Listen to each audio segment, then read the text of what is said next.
सिंधिया ने कैसे कांग्रेस को उसके ही गढ़ में दे दी मात, बीजेपी में बढ़ा खत। 20 सालों से जिन सीटों पर मिल रही थी बीजेपी को हार, इस बार मिली जीत। सिंधिया की रणनीति का बीजेपी को मिला जबरदस्त फायदा। इस बार मध्य प्रदेश विधानसभा चुनाव में बीजेपी को ग्वालियर चंबल से लेकर मालवा निमाड़ में बेहद कमजोर माना जा रहा था। दावा किया जा रहा था कि बुंदेलखंड में भी इस बार बीजेपी को करारी हार मिलेगी, लेकिन चुनाव परिणाम सामने आए तो कहानी ही पलट गई। बीजेपी ने तीनों ही रीजन में सफाया कर दिया।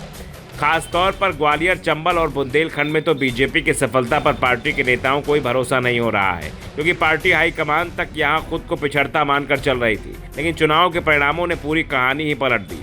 दरअसल ग्वालियर, चंबल और बुंदेलखंड के साथ ही बीजेपी ने मालवा निमाड़ में भी सिंधिया को बड़ी जिम्मेदारी सौंपी थी। शिवराज सिंह चौहान के बाद सबसे ज्यादा रैलियां भी सिंधिया ने की थी और इसका फायदा बीजेपी को मिला। बीजेपी हाईकमान ने सिंधिया को कुछ सीटों पर विशेष रूप से फोकस करने को कहा था, जिसमें से अधिकांश सीट सिंधिया ने बीजेपी की झोली में डाल दी। ग्वालियर चंबल क्षेत्र में तो सिंधिया के दबदबे को बीजेपी और कांग्रेस दोनों ही मानते हैं।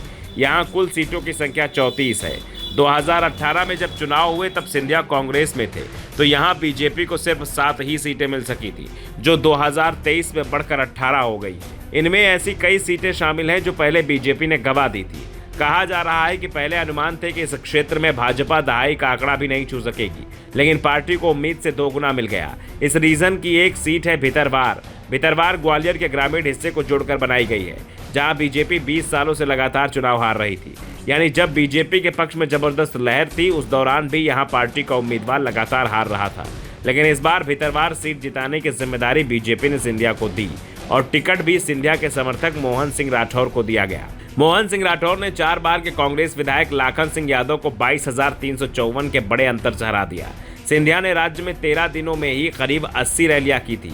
सिंधिया का सबसे ज्यादा फोकस ग्वालियर चंबल के अलावा कहीं था तो वो इंदौर पर था। इसके अलावा मालवा निमाड़ की कई सीटों पर भी सिंधिया ने प्रचार किया और यहाँ के 66 में 48 सीटें इस बार बीजेपी के खाते में आई हैं।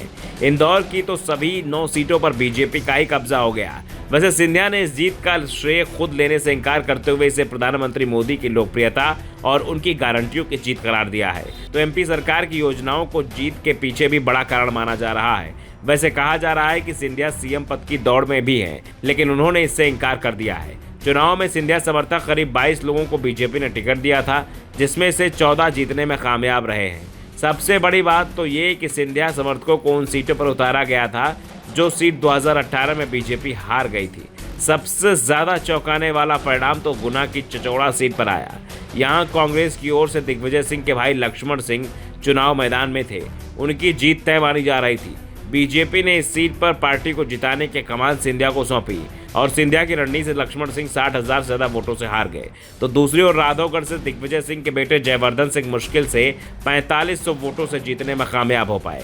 यानी सिंधिया पर सीधा निशाना साधना दिग्विजय सिंह के लिए भी मुश्किल पैदा करता हुआ दिखाई दी। भाई तो हार गया, बेटा मुश्किल से विधायक बन पाया। विधानसभा चुनाव के बाद अब ये संकेत मिलने लगे हैं कि लोकसभा चुनाव में भी पार्टी सिंधिया को बड़ी जिम्मेदारी देगी। उनका गुना सीट से लोकसभा चुनाव लड़ना पहले से ही तय माना जा रहा है।